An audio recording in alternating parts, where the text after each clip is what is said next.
దీన్ని బట్టి ఈ రాష్ట్రంలో ఏం జరుగుతుంది అనేది మనం బాగా అర్థం చేసుకుంటే, రాజ్యాంగం ఇచ్చిన భావ ప్రకటన స్వేచ్ఛను, మాట్లాడే హక్కును, ప్రతిపక్షం అనేది ప్రజాస్వామ్యంలో సోషల్ మీడియా ద్వారానో, ప్రింట్ మీడియా ద్వారానో, ఎలక్ట్రానిక్ మీడియా ద్వారానో అధికార పక్షం చేస్తున్న తప్పులను, వాళ్ళు చేస్తున్న దుర్మార్గాలను మాట్లాడే హక్కును రాజ్యాంగం ప్రసాదించింది. అలా రాజ్యాంగం ప్రసాదించిన భావ ప్రకటన స్వేచ్ఛను ఈ రాష్ట్రంలో ఉక్కుపాదంతో ఈ కూటమి ప్రభుత్వం అణచివేస్తుంది అన్నదానికి ఈ కేసులే ప్రత్యక్ష ఉదాహరణగా మనం చెప్పుకోవచ్చు. రాష్ట్రమంతటా కూడా ఒక భయంకరమైన వాతావరణాన్ని, ఈ రాష్ట్రంలో ప్రజాస్వామ్యం లేదు, ప్రతిపక్షం లేదు, ప్రజలను గౌరవించే విధానం కూడా ఈ ప్రభుత్వానికి లేదు.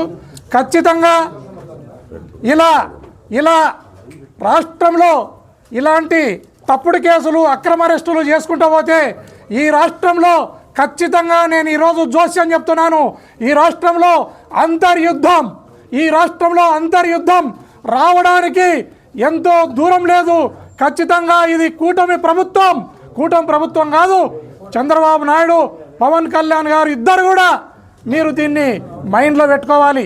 ఈ రాష్ట్రంలో అతి త్వరలోనే మీరు చేస్తున్న చేష్టలకు, మీరు పెడుతున్న అక్రమ కేసులకు, తప్పుడు అరెస్టులకు మా భావ ప్రకటన స్వేచ్ఛను మేము మీడియా ద్వారా ఏం మాట్లాడినా కేసులు పెట్టుకుంటూ పోతున్నారు. ఇలా పెట్టుకుంటూ పోతే ఖచ్చితంగా ఈ రాష్ట్రంలో అంతర్యుద్ధం రాక తప్పదు. ఇది ఈ కూటమి ప్రభుత్వం గుర్తుపెట్టుకోవాలని ఈ సందర్భంగా తెలియజేస్తున్నాను. నేను కేసు కట్టడం జరిగింది. వీళ్ళు విజయవాడ పోలీసులు కేసు కట్టినట్లు నోటీసును నేను ఇప్పుడే తీసుకున్నాను. ఈ నోటీసు మేరకు 5వ తారీఖున నన్ను ఖచ్చితంగా అక్కడ హాజరుగమ్మని చెప్పడం జరిగింది. నేను కూడా నా లీగల్ అడ్వైజర్లతో, నా అడ్వకేట్లతో మాట్లాడడం జరుగుతుంది. మాట్లాడి నేను ఒక ప్రొసీజర్ ప్రకారమే, నేను ఒక పౌరునిగా నాకుండే రైట్స్ను అన్ని క్లెయిమ్ చేసుకుంటూనే నేను ఖచ్చితంగా పోలీసులకు కూడా సహకరిస్తా, కోర్టులకు కూడా సహకరిస్తానని ఈ సందర్భంగా తెలియజేస్తున్నాను. కంప్లైంట్ వచ్చేసి, నేను ఎప్పుడైతే సూపర్ 6 మీరు అమలు చేస్తలేరు, సూపర్ 6ల స్థానంలో మీరు ఆడపిల్లలకు జరుగుతున్న అన్యాయాలు ఏవైతే ఉన్నాయో, పసిపిల్లల పైన రేపులు జరుగుతున్నాయి, పసిపిల్లలను మర్డర్లు చేస్తున్నారు, ఈ రాష్ట్రంలో మహిళలకు భద్రత లేకుండా పోయింది, ఈ రాష్ట్రంలో అనేక హత్యలు, అత్యాచారాలు జరుగుతున్నాయి. వీటిపైన ఈ ప్రభుత్వం ఖచ్చితంగా ధ్యాస పెట్టాలి. సూపర్ 6ను ఎగరగొట్టి వీటిని అమలు చేస్తున్నారు మీరు అనే మాట నేను మాట్లాడడం జరిగింది. దాని మీదనే కేసును రిజిస్టర్ చేసినట్లు నోటీసులు ఇచ్చినారు. ఎవరైతే నేరస్తులు ఉన్నారో నేరస్తులను అరెస్టులు చేయకుండా వాళ్ళను గాలికి వదిలేసి నేరం జరిగిన విధానాన్ని ప్రతిపక్షాలు విమర్శిస్తే వారిని అరెస్టు చేసే కార్యక్రమానికి ఈ ప్రభుత్వం శ్రీకారం చుట్టింది. ఖచ్చితంగా ఈ ప్రభుత్వం దీనికి మూల్యము చెల్లించక తప్పదని ఈ సందర్భంగా తెలియజేస్తున్నాను. 5వ తారీఖు నాడు నేను పోవాలనా లేదా అనేది కూడా నిర్ణయం చేసుకుంటా. నా షెడ్యూల్లో కూడా చూసుకుంటా. నా షెడ్యూల్లో ఏదైనా ఆ తారీఖు నాడు, 5వ తారీఖు నాడు ఏదైనా ఇబ్బందికరమైన పరిస్థితి ఉంటే ఇంకో డేట్ అడుగుతా. లేదు నాకు వీలైతుంది పోవడానికంటే ఆ రోజు నేను హాజరవుతాను. ఈ సందర్భంగా తెలియదు. మీరు ఒకటి గమనించాల, ఈ ప్రభుత్వం యొక్క విధానం ఎట్లా ఉందంటే, సిగ్గు లేదా గురిగింజ అంటే నల్లగున్నా నాకేమి సిగ్గు అన్నట్లు ఈ ప్రభుత్వం యొక్క తీరు మనకు కనపడతా ఉంది. నేను ఏదైతే మహిళలపై అత్యాచారాలు జరిగినాయో, పసిపిల్లలపై అత్యాచారాలు జరిగినాయో, ఆ అత్యాచారం చేసిన దుర్మార్గులను, నేరస్తులను అరెస్టు చేయండి అని నేను ప్రింట్ మీడియాలో వచ్చిన పేర్లనే, సోషల్ మీడియాలో వచ్చిన పేర్లనే ప్రస్తావించడం జరిగింది. దానిపైన కేసును రిజిస్టర్ చేసి అసలు ముద్దాయిలను వదిలేసి ఎవరైతే ఆ ముద్దాయిలను అరెస్టు చేయండి అని అడుగుతున్నారో వారిని అరెస్టు చేసే కార్యక్రమానికి ఈ ప్రభుత్వం శ్రీకారం చుట్టింది. చెప్పినారు కదా, ఇప్పుడే కదా చెప్పినా. దానిపైన ఆల్రెడీ దానిపైన సోషల్ మీడియాలో వచ్చింది. యా టీవీ నీది, యా టీవీ నీది, టీవీ అది. నువ్వు టీవీ ఆదో చెప్పబ్బా, నువ్వు టీవీ ఆదో చెప్పు, నీ టీవీ ఆదో చెప్పు. మళ్ళీ అసలు ముద్దాలను పట్టుకొని నీ టీవీని ఉపయోగించు. నీ టీవీని అసలు ముద్దాలను పట్టుకొని కానీ నీ టీవీని అసలు ముద్దాలను పట్టుకొని ఉపయోగించు.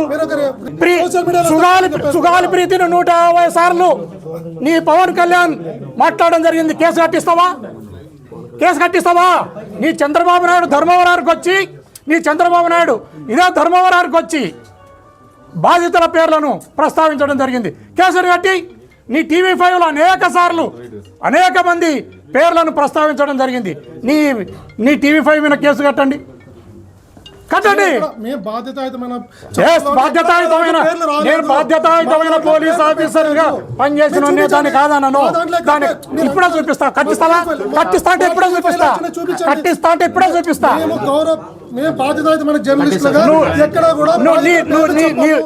ముఖ్యమంత్రిగా పనిచేసిన ఇప్పుడే చూపిస్తా. కట్టిస్తావా?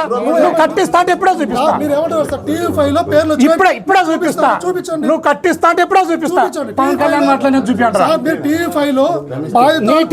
నేను పవన్ కళ్యాణ్ మాట్లాడే చూపిస్తా. రాండి బాబు.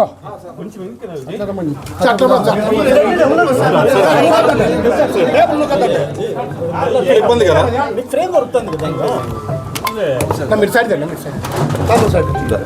నాకు ఒకసారి నోటీసు చూసుకుంటాను.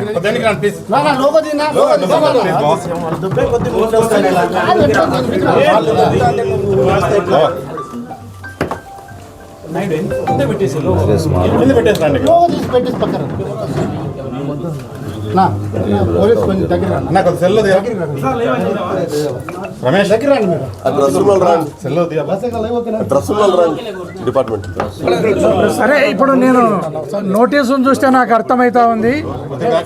Crime number 101/2024 under section 72-79 of BNS section 23 class 4 of Foxo Act 2012 of cyber crime, police station Vijayawada, NTR district, Andhra Pradesh.